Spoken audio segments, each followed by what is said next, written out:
क्या था, शिक्षा मनोविज्ञान, शिक्षा मनोविज्ञान पढ़ना था ना, शिक्षा मनोविज्ञान का इतिहास पढ़ना था। तो कुछ हेडिंग डाल के छोड़ी गई थी, शिक्षा के प्रकार डाल के छोड़ी गई थी। यानी कि हम लोग शिक्षा मनोविज्ञान पढ़ रहे थे, बात नहीं, हम लोग शिक्षा मनोविज्ञान पढ़ रहे थे।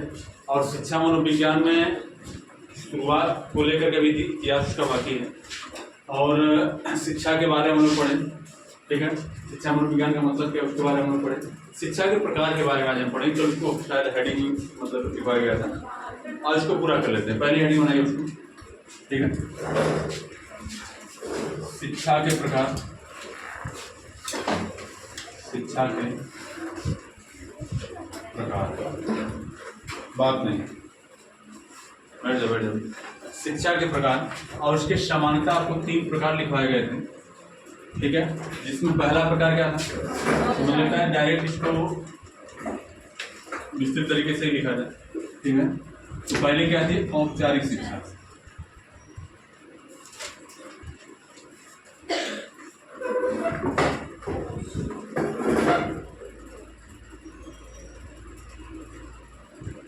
बैठ जाओ।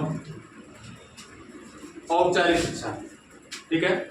औपचारिक शिक्षा होती क्या है, इसके बारे में हम पढ़ेंगे और जानने का प्रयास करेंगे। सबसे पहले तो औपचारिक शिक्षा होती क्या है। औपचारिक, जैसे कि आप आमतौर पर बातचीत के तरीके को भी आप देखते होंगे, लोग कहते हैं किसी से मुलाकात हुई, फला व्यक्ति से हम गए हुए थे, उनसे मुलाकात हुई और औपचारिक बात हुई, समझ रही है।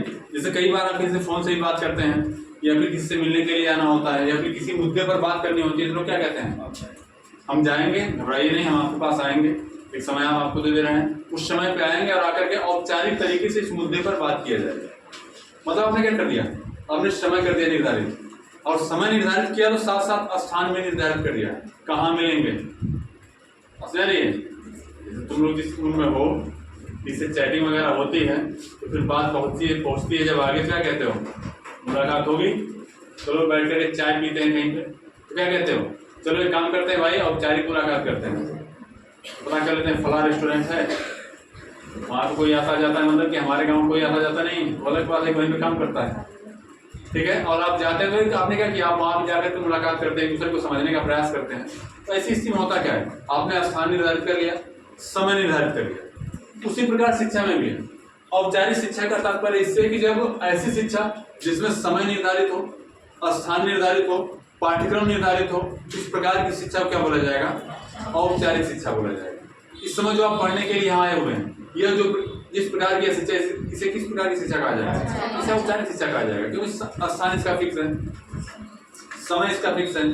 समझ में नहीं, 9 बजे समय फिक्स है, तो अलग बात है तुम 9:30 बजे आते हो, कौन बोला, ठीक है। अलग बात है कि आप जो है कि कहने मतलब कि समय निर्धारित हो, स्थान निर्धारित हो, इस प्रकार की जो शिक्षा होगी उसे क्या बोला जाएगा, औपचारिक शिक्षा बोला जाएगा। देखिए इस बारे में, निर्धारित समय, लिखते रहिए साथ, निर्धारित समय, निर्धारित समय, निर्धारित स्थान,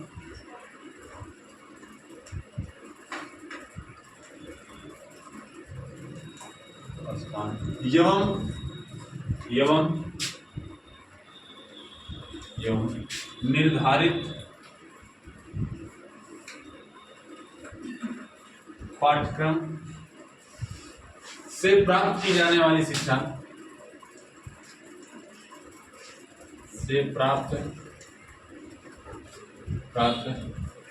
की जाने वाली शिक्षा क्या कहलाएगी, औपचारिक शिक्षा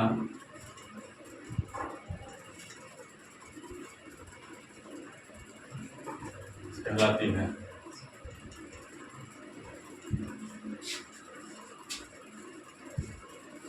ठीक है, ये शादी विवाह में लोग है इसे। अच्छा, जो चीजें आप पढ़ते हैं उसको आप रिलेट करके देखा कीजिए व्यवहारिक जीवन में। जैसे आप शादी विवाह में आप एक चीज सुनते हो, किसी की शादी अगर पढ़ने वाले लोग क्या कहते हैं, बातचीत भाई लोग से ये नहीं कहते हैं, यानी कि उनके माध्यम से बात हुई है और अभी औपचारिक मुलाकात नहीं हुई, औपचारिक बात नहीं हुई, अभी बातचीत चल रही है पर औपचारिक बात नहीं हुई।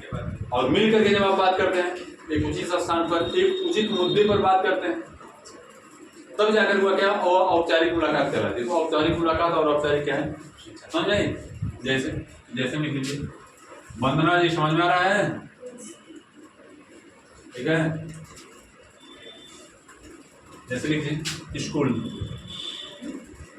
स्कूली शिक्षा, स्कूली शिक्षा। और बताओ, दो चार उदाहरण बताओ। ऑफिस, ऑफिस शिक्षा लेने जाते हैं हम, शिक्षा नहीं, ठीक है वो काम, ठीक है। और कोई? पुस्तकालय, हाँ लाइब्रेरी भी हो सकती है, लाइब्रेरी में उचित समय होता है, उचित स्थान पे जाते हैं। लाइब्रेरी,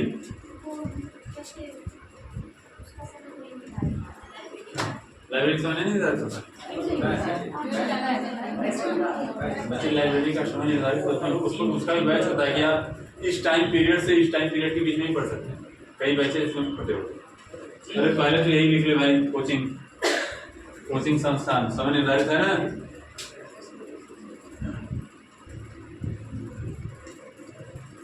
संस्थान आदि कर लीजिए, समझ गए तो बहुत सारी चीजें, ठीक है। दूसरा लिखे अनौपचारिक शिक्षा।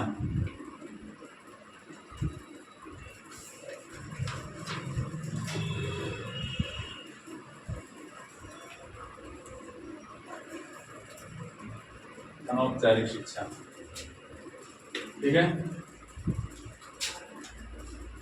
इसका लिखिए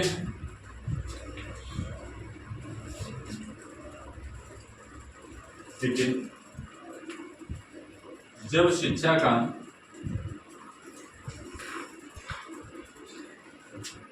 समय, स्थान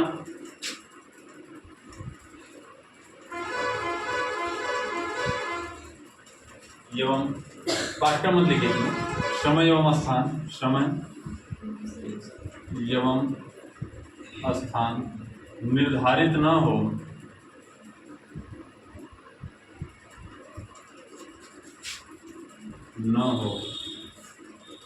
तो इस प्रकार की शिक्षा को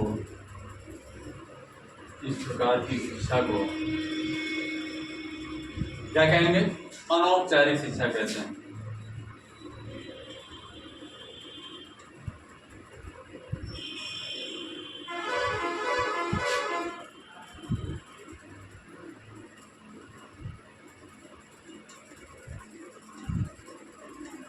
अनौपचारिक शिक्षा कहा जाता है, ठीक है।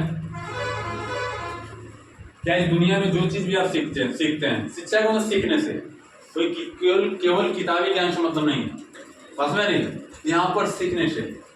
क्या आप केवल दुनिया की जितनी भी चीजें सीखते हैं, जितना भी ज्ञान आप अर्जित करते हैं, सब विद्यालय और कोचिंग संस्थान में अर्जित करते हैं। कई सारी चीजें जो आप समाज में सीखते हैं, बस में नहीं, बातचीत करने के तरीके, लोगों से मिलने के तरीके, बस में नहीं, कई सारी चीजें जो आप परिवार में सीखते हैं, संस्कार आप कहाँ सीखेंगे? परिवार में ही सीखेंगे। तो क्या उसका परिवार में ये सारी चीजें सीखने का एक समय निर्धारित होता है, इस टाइम को आइएगा संस्कार सिखाया जाएगा, ऐसा होता है? ऐसा तो नहीं होता है। तो कहने का मतलब क्या है कि जब समय और स्थान निर्धारित ना हो, तो उस प्रकार की जो हमें शिक्षा प्राप्त होती है वो क्या होती है? अनौपचारिक शिक्षा। हम परिवार में भी कुछ ना कुछ सीखते हैं, समाज में भी कुछ ना कुछ सीखते हैं। ट्रेन से सफर वगैरह करने जाते हो, उसमें कुछ ना कुछ सीखते हो कि नहीं सीखते हो? लोग नहीं कहते हैं तो बाप रे बाप, हमके तो पता ही ना था, हम ट्रेनिया में गए नहीं, यहाँ से वहां जाते हैं तब हम ये चीज जर्नी के ऐसा भी होला, सब पैसा लूट लेते हैं। मतलब आपने वहां पे कुछ ना कुछ सीखा, और कहाँ पे सीखा? ट्रेन में सफर के दौरान आप क्या कहते हैं? सफर के दौरान मैं इस चीज को सीखा हूँ कि बहुत किसी पर भरोसा नहीं करना चाहिए, तो सामान रुपये क्या करेंगे, सब लेकर के चले जाएंगे। तो कुछ न कुछ शिक्षा मिली, तो ट्रेन में क्या यही सीखने के लिए गए हुए थे आप? नहीं, किसी और प्रकार से गए हुए थे, लेकिन आप क्या किए? सीख, यानी कि उचित स्थान और उचित समय नहीं था, तो फिर भी गए आप, ठीक है। जैसे लिखिए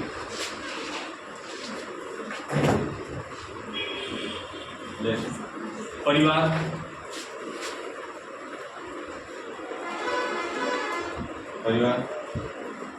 पास पड़ोस भी सीखते हो नहीं सीखते हो?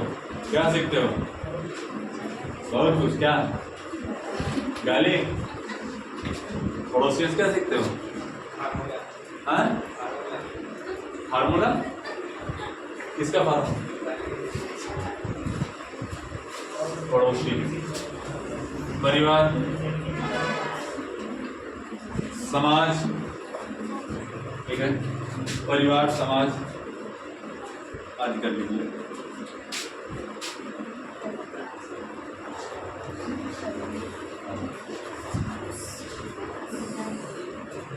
ठीक है, तीसरा लिखिए निरौपचारिक शिक्षा।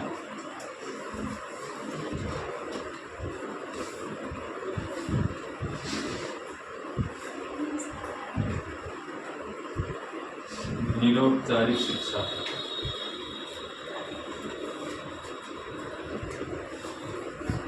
निरौपचारिक शिक्षा,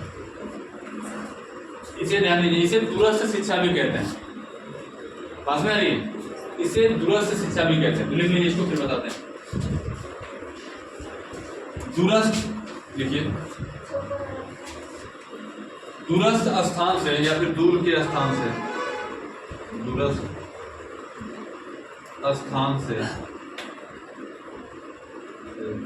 प्राप्त की जाने वाली शिक्षा, वाली शिक्षा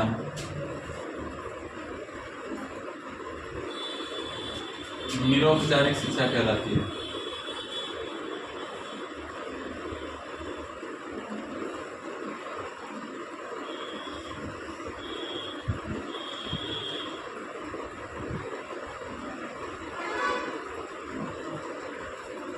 ठीक है, यानी दूर के स्थान से प्राप्त की जाने वाली शिक्षा और क्या कहलाएगी? निरौपचारिक शिक्षा कहलाती है। ध्यान दीजिए, जैसे अभी ये जो चीजें आप पढ़ रहे हैं, यहाँ वास्तविक रूप से यानी कि निर्धारित समय और निर्धारित स्थान पर आकर के आप पढ़ रहे हैं, सीख रहे हैं, तो यह औपचारिक शिक्षा है। और इस प्रकार की वीडियो को अपलोड करने के बाद, मतलब कि शूट करने के बाद वीडियो जो है कि यूट्यूब पर अपलोड हो जाएगा, और आने वाले 6 महीने 7 महीने कुछ समय बाद कोई अन्य बच्चा जो यहाँ पर नहीं पढ़ा हुआ इस वीडियो के माध्यम से फिर यही क्लास आपकी देखेगा, उसको सीखेगा, पढ़ेगा, तो उस प्रकार की शिक्षा को क्या बोला जाएगा?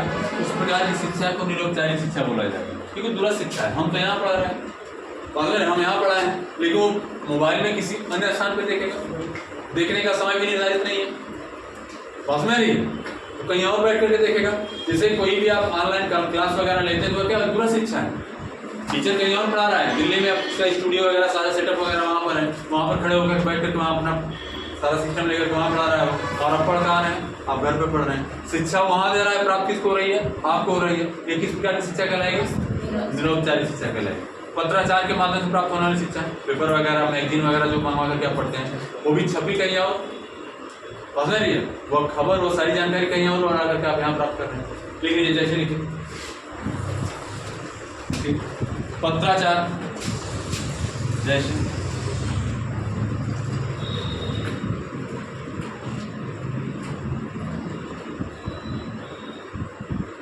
टीवी के माध्यम से कुछ शिक्षा प्राप्त होती नहीं? टीवी, यूट्यूब है ना, या फिर सोशल मीडिया कर सकते हैं क्या यहाँ? सोशल मीडिया,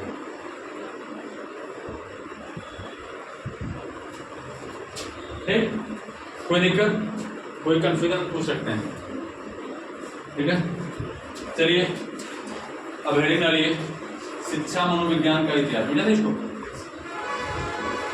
दिख रहा है बच्चे? इसके साथ दिख रहा है? स्लाइड को प्रमाण कर देना, मैं कर देता हूँ, इसको मोबाइल लगेगा।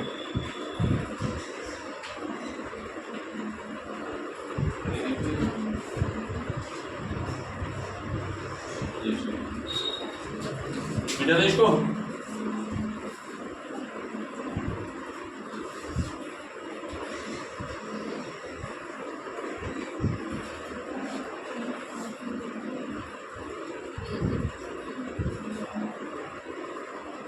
हो गया?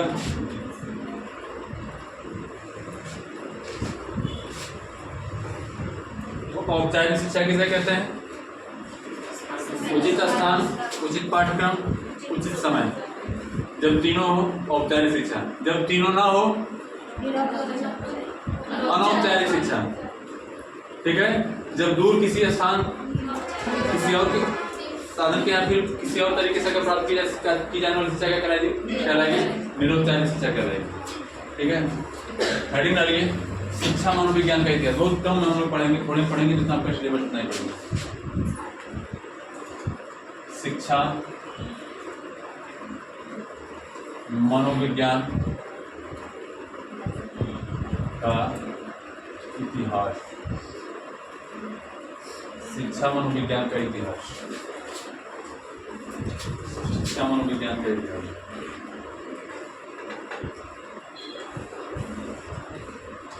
अब देखिए कुछ मनोवैज्ञानिक जो है कि यानी इसकी शुरुआत कहाँ से, शुरुआत इसकी 1900 ईस्वी से मानी जाती है और 1900 ईस्वी से मानी जाती है और वास्तविक इसकी स्थापना जो शिक्षा मनोविज्ञान को जो इसको विषय के रूप में दर्जा प्राप्त हुआ वो 1920 ईस्वी में प्राप्त हुआ। 1900 ईस्वी से मानी जाती है और 1890 में शुरुआत इसी कब से हो चुकी थी? 1890 से हो चुकी थी जब जॉन डेवी साहब अमेरिका के शिकागो शहर में शिक्षा मनोविज्ञान की पहली प्रयोगशाला खोलते हैं। ठीक है, और शुरुआत पहली प्रयोगशाला किसके द्वारा खोला गया? जॉन डेवी के द्वारा खोला गया। अगर आप समझते हो क्यों भाई बर्तन वगैरह फेंक रहे हो? पानी भरते रखो। हल्का आदमी हमेशा गिर जाता है, समझ रही है? मतलब बॉटल में पानी नहीं धरो तो गिर जा रहा है। मेरी बात को गंभीरता समझना। हल्का आदमी गिर जाता, हल्का बोतल है आदमी, वो हल्का है, उसको भारी करो, वजन ही जो व्यक्ति हो। क्या हुआ? नहीं भाई आप जगह तो नहीं लेके जा रहे हैं। यहाँ हल्का कहने का मतलब कि वजन बात के वजन का। ठीक है, सामाजिक सोच की मैं बात कर रहा हूँ, यहाँ शरीर चाल की बात नहीं कर रहा हूँ। ठीक है, ऐसा तो मैं ही मिल जाऊंगा। मेरा पढ़ाया मुझे ही मार दे रहे हो। ठीक है, शिक्षा मनोविज्ञान का इतिहास। तो वास्तविक इसको वास्तविक रूप से जब विषय के रूप में दर्जा प्राप्त हुआ वो 1920 ईस्वी में प्राप्त हुआ। शुरुआत 1900 ईस्वी से मानी जाती है और इसकी प्रारंभिक शुरुआत जो है कि 1890 से मानी जाती है जब जॉन डेवी द्वारा अमेरिका के शिकागो शहर में मनोविज्ञान की पहली प्रयोगशाला खुली। हम शुरुआत करेंगे कोलेस्निक से। कोलेस्निक ने इसके इतिहास को लेकर क्या कहा, उनका मानना क्या है? ठीक है, शिक्षा मनोविज्ञान की शुरुआत क्या मानते हैं? तो कोलेस्निक साहब शिक्षा मनोविज्ञान की शुरुआत यूनानों से मानते हैं। लिखिए थोड़ा सा हेडिंग चलिए। कोलेस्निक के अनुसार किसी भारतीय का नाम ऐसा हो सकता है? कोलेस्निक।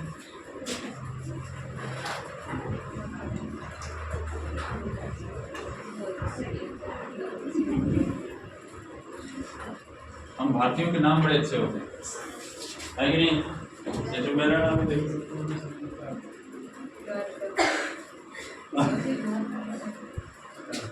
हाँ, हमने कल बोला था ना कि जैसे कि कल जॉन डेवी में पढ़ रहे थे, तो जरा सोचो तुमसे अपने नाम क्या कि जॉन लगा कर देखो, दोनों का नाम कितना अच्छा हो जाएगा।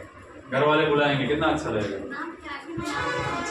नहीं, नाम क्या आगे लगे, कहीं भी लगाइए, आपकी मर्जी। आपका नाम आगे पीछे ऊपर नीचे सब तरफ लगा दीजिए। ठीक है, कोलेस्निक के अनुसार कोलेस्निक साहब का मानना क्या है? कोलेस्निक साहब का मानना है कि शिक्षा मनोविज्ञान की शुरुआत यूनानों से हुई है, यूनानी दार्शनिकों से हुई है। ठीक है, तो लिखिए, इसको लिख लीजिए, खाली लिखिए। इनके अनुसार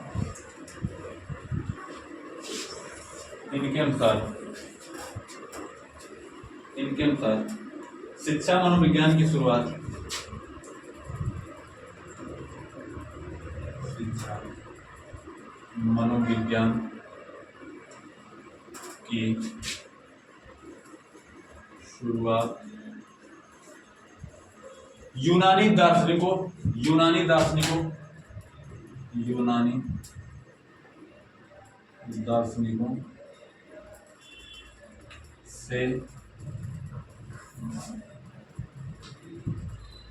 हुई है। यूनानी दार्शनिकों से हुई।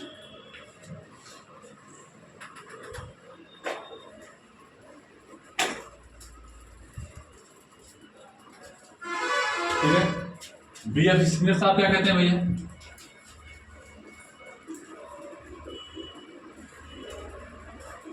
पूरा नाम कोई बता सकता है? हाँ, ठीक है। BF स्किनर, ये क्या कहते हैं, देखिए BF स्किनर शिक्षा मनोविज्ञान की शुरुआत, शिक्षा मनोविज्ञान की शुरुआत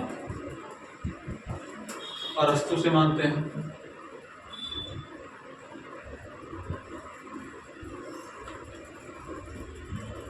इनका मानना है कि अरस्तु साहब की देन है शिक्षा मनोविज्ञान की शुरुआत। बात में आ रही है?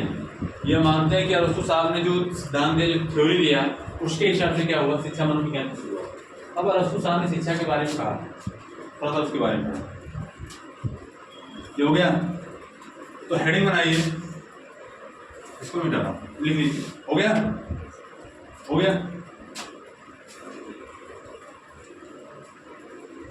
हेडिंग डालिए, अरस्तु की अध्ययन पद्धति। और किस प्रकार के अध्ययन पद्धति की बात करते हैं उसके बारे में अरस्तु। तो क्या बच्चे, इसका छूटा, इसका छूटा, किसी का तो छूटा, सामने दिख भी रहा है, झूठ क्यों बोलते हो? ठीक है, शुरुआत अरस्तु से मानी जाती है। लिखो, झूठ नहीं बोलना चाहिए। एक गाना सुने, वो झूठ बोले कौवा काटे। अब जमाना बदल गया, झूठ बोले कीड़ा काटे तो सांप काटेगा, बचोगे भी नहीं, इसलिए झूठ नहीं बोलना चाहिए। अरस्तु की अध्ययन पद्धति, ठीक है। इन्होंने शिक्षा के बारे में क्या कहा? इन्होंने कहा कि जो शिक्षा है ना, यह 3 चीजों से होती है, 3 तरीके से होती है। पहला क्या, अलग अलग, अभी लिखिए ना, अलग, ये क्या बात करते हैं भैया? ये कहते हैं कि बच्चों को अलग अलग शिक्षा दी जानी चाहिए, अलग अलग शिक्षा दी जानी चाहिए। बच्चों को जो शिक्षा दी जानी चाहिए वह अलग अलग विधियों से दी जानी चाहिए, अलग अलग विधियां, ठीक है। और क्या कहते हैं? कहते हैं कि भैया जो शिक्षा है ना, वह स्वतंत्र और मुक्त होनी चाहिए। वह क्या होनी चाहिए? वह शिक्षा आपकी परतंत्र नहीं होनी चाहिए। कैसे होनी चाहिए? स्वतंत्र होनी चाहिए। स्वतंत्र,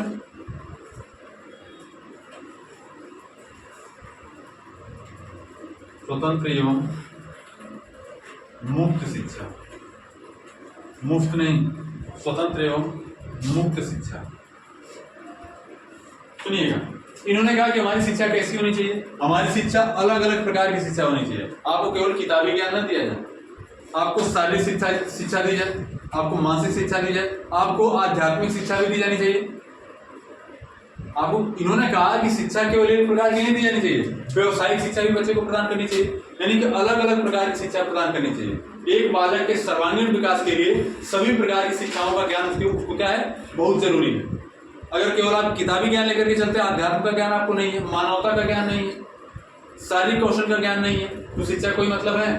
तो एक बालक के सर्वांगीण विकास के लिए बच्चों को अलग अलग शिक्षा दी जानी चाहिए। कौन कहते हैं? अरस्तु साहब कहते हैं। अलग अलग शिक्षा में क्या हो जाएगी?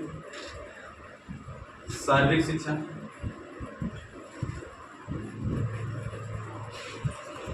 ठीक है, और क्या? आध्यात्मिक शिक्षा,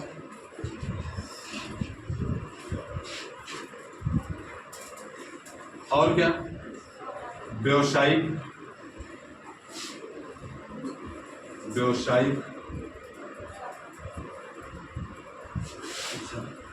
देख सारी।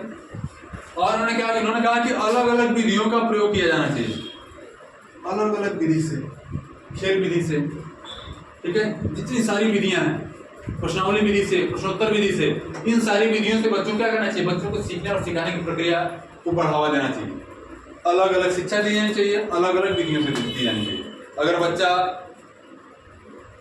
किताबों के माध्यम से नहीं सीख रहा है, खेल के माध्यम से सीखना चाहता है, तो खेल के माध्यम से सिखाइए। खेल के माध्यम से नहीं सीख रहा है, तब क्या करेंगे? जिस प्रकार से वो पढ़ना चाहता है, सीखना चाहता है, उसको वैसे सिखाइए। यानी अलग अलग विधियों का प्रयोग किया जाना चाहिए। स्वतंत्र और मुक्त शिक्षा, शिक्षा स्वतंत्र होनी चाहिए और मुक्त होनी चाहिए। ठीक है, शिक्षा का उद्देश्य जो नौकरी पाना नहीं होना चाहिए, ज्ञान प्राप्त करना होना चाहिए। और आपको सीटी ने पढ़ाया गया है कि बच्चे को कैसे पढ़ाना है, महारत उन्मुखी बना के पढ़ाना है। तो बच्चे क्या करे, उस क्षेत्र में महारत हासिल करे। और एक बात बताइए, अलग अलग शिक्षा की बात हो गई, अलग अलग शिक्षण विधियों का जो प्रयोग होता है वह कहाँ पर होता है? साइंस में होता है, मैथ में होता है, किस सब्जेक्ट में होता है? अलग अलग शिक्षण विधियों का प्रयोग कहाँ पे होता है? साइकोलॉजी मतलब मनोविज्ञान में होता है। समझिएगा, अलग अलग शिक्षण विधियों का प्रयोग कहाँ पे होता है? मनोविज्ञान में होता है। अलग अलग शिक्षा का प्रयोग कहाँ पे होता है? मनोविज्ञान में होता है। शिक्षा की बात कौन कर रहा है? अरस्तु साहब कर रहे हैं। यानी कि इन तीनों को अगर मिलाया जाए तो ये तीनों बातें कहाँ पे होती हैं? यह मनोविज्ञान में होती हैं। भाई मनोविज्ञान में नहीं सारी चीजों की बात होती है ना, बात समझिएगा। अलग अलग शिक्षण विधियों का प्रयोग होता है कि नहीं मनोविज्ञान में? तो यह क्या, यह तीनों बात जो है कि मनोविज्ञान के क्षेत्र में होता है और मनोविज्ञान के क्षेत्र में होता है। इस प्रकार की शिक्षा देने की बात कौन कर रहा है? और अरस्तु साहब कर रहे हैं। अगर इन दोनों को मिला दिया जाए तो क्या बन जाएगा? यह शिक्षा मनोविज्ञान बन जाएगा। बात समझ रही है? और इस प्रकार की शिक्षा पद्धति का प्रयोग करने के लिए कौन बोला? अरस्तु साहब बोले। इसलिए उन्हें क्या कहा जाता है? इसकी शुरुआत कौन, इसकी शुरुआत कहाँ से मानी जाती है? अरस्तु साहब से मानी जाती है। कोई दिक्कत, कोई समस्या? इन दोनों को मिलाने के बाद आपको पता चले क्या हो जाएगा? शिक्षा मनोविज्ञान हो जाएगा। ठीक है, लिख लीजिए, इसको बना लीजिए, लिख लीजिए।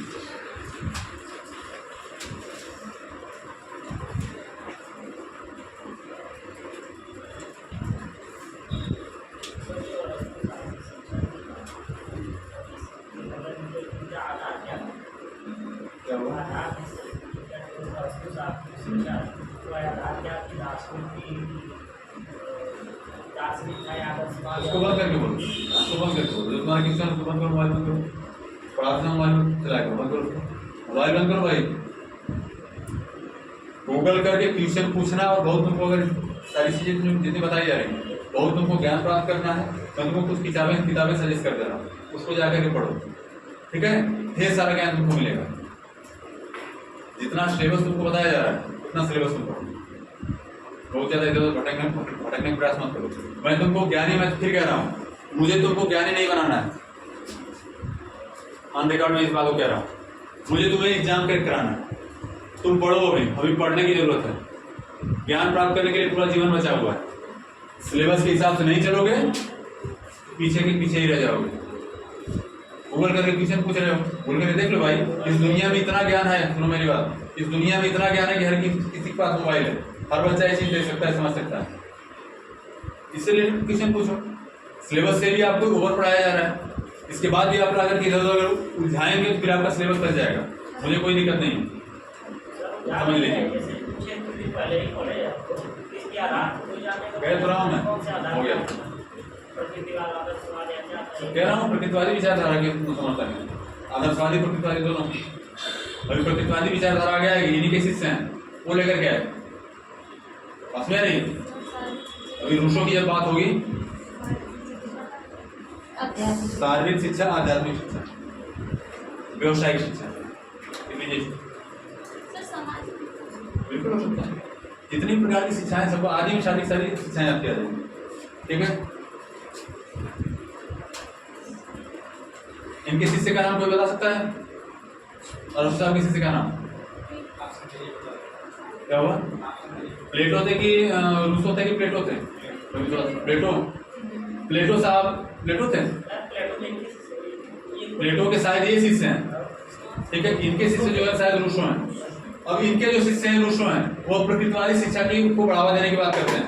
और शिष्य किसके? इनके हैं। तो कहीं ना कहीं इनका भी समर्थन किसके साथ रहा होगा? प्रकृतिवादी शिक्षा के साथ रहा होगा। और इसके लिए डिग्री आपको पढ़ना पड़ेगा। समझ में आ रही? किसी चीज को आप उधेड़ेंगे तो बहुत चीज निकलेगा। प्याज जानते हो, प्याज को छीलते छीलते खत्म हो जाएगी, लेकिन निकलेगा क्या? कवर ही निकलेगा। क्योंकि प्याज बनी किससे होती है? कवर से ही बनी होती है, लेयर से ही बनी होती है।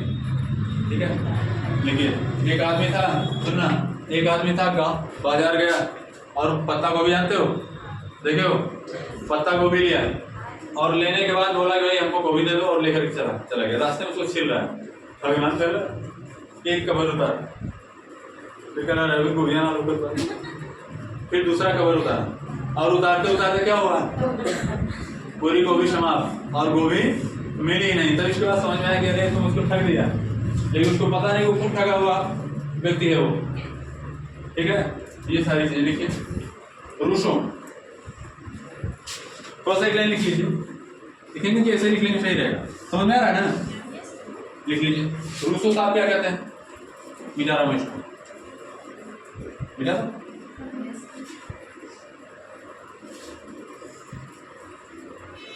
रूसों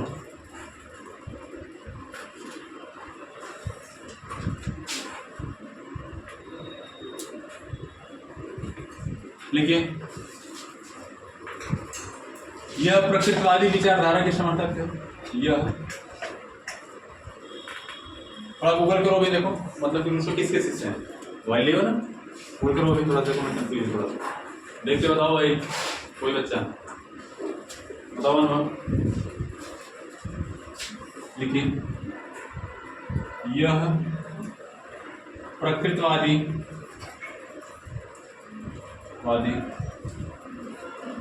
विचारधारा के समर्थक।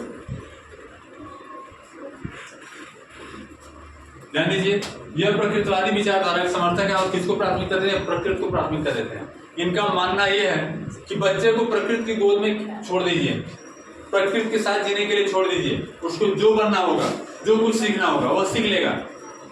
बात में आ रही है, आप बच्चे को प्रकृति की गोद में छोड़ दीजिए, आप कुछ भी नहीं सिखाएंगे तभी वो क्या करेगा, बहुत कुछ सीख जाएगा अपनी जरूरतों के हिसाब से, अपनी प्रतिभा के हिसाब से।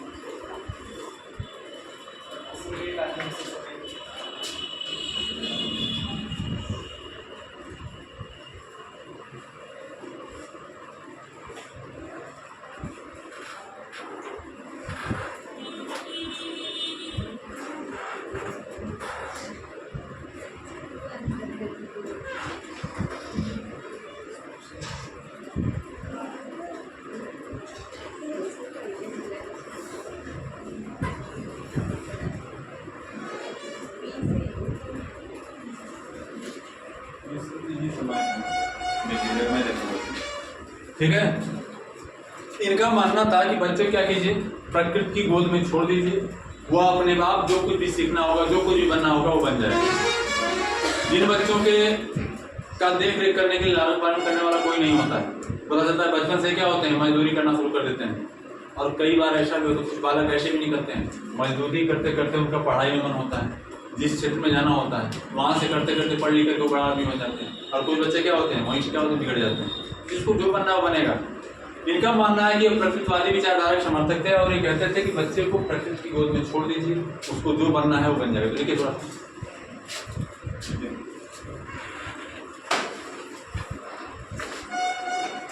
प्रकृतिवादी विचारधारा का अर्थ, प्रकृतिवादी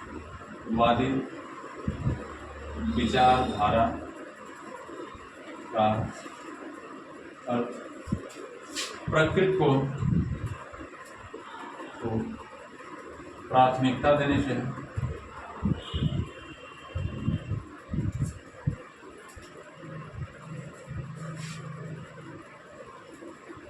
प्राथमिकता देने से इनका मानना है कि इनका मानना है कि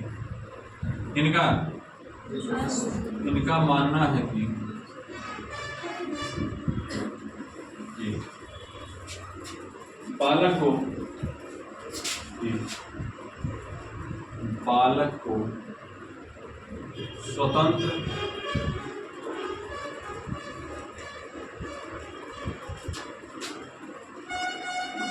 रूप से प्रकृति में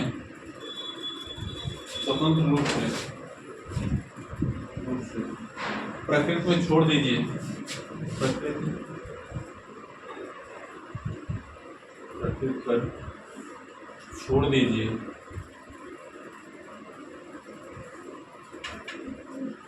कीजिए। वह अपना विकास स्वयं कर लेगा।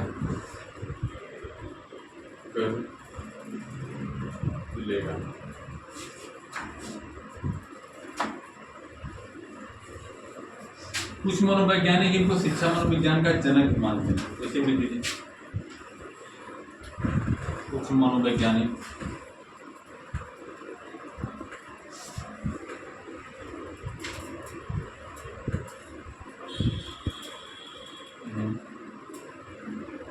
शिक्षा मनोविज्ञान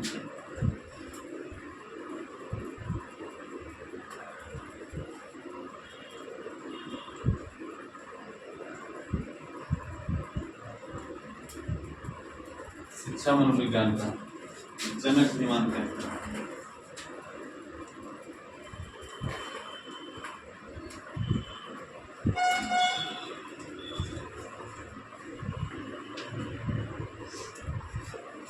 जब कभी भी शिक्षा मनोविज्ञान की बात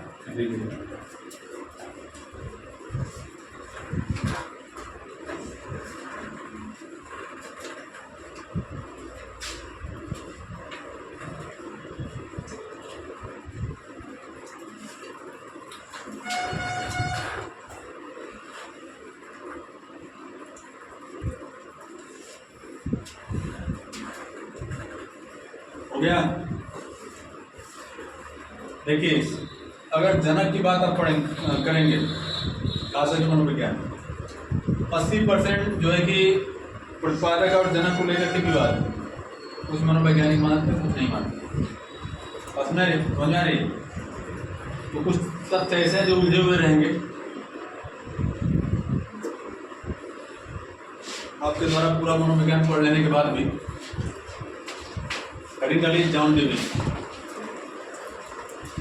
जॉन डेवी, अगर आप शिक्षा मनोविज्ञान पढ़ रहे हैं और जॉन डेवी को छोड़ दें, हो सकता है असंभव। टाइम क्या हुआ? सबने क्या आ गए सर?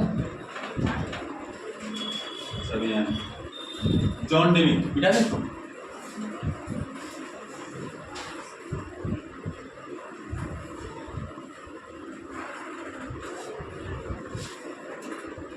जॉन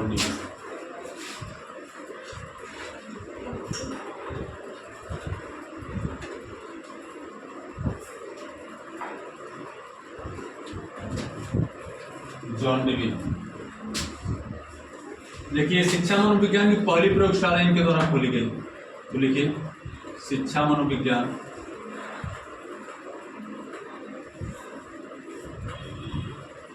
की प्रथम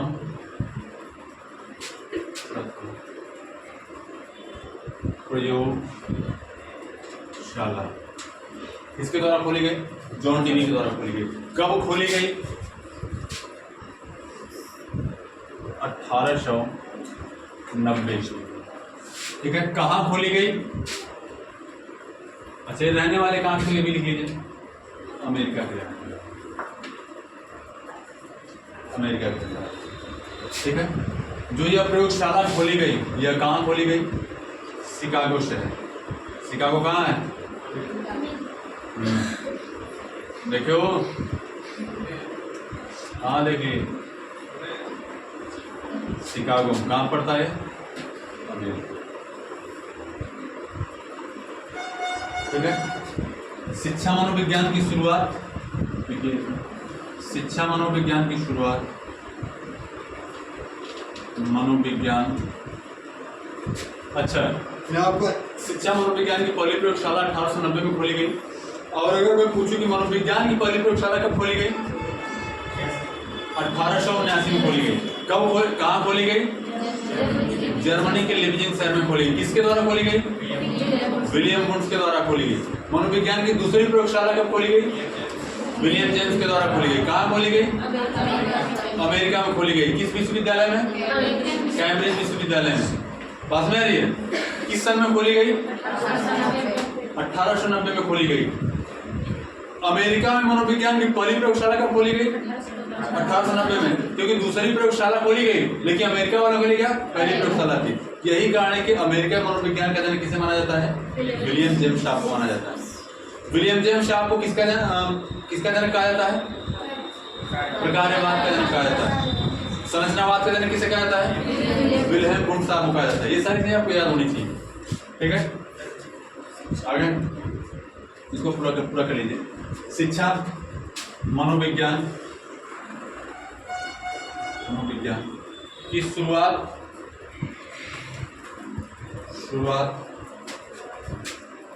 1900 ईस्वी से मानी जाती है।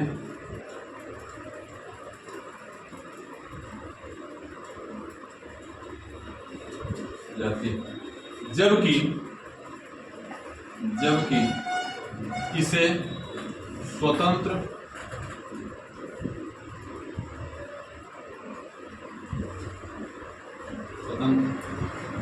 विषय के रूप में, स्वतंत्र विषय के रूप में 1920 ईस्वी में दर्जा प्राप्त हुआ।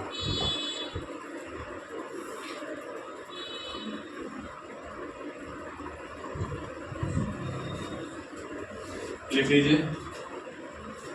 आज फिलहाल इतना है।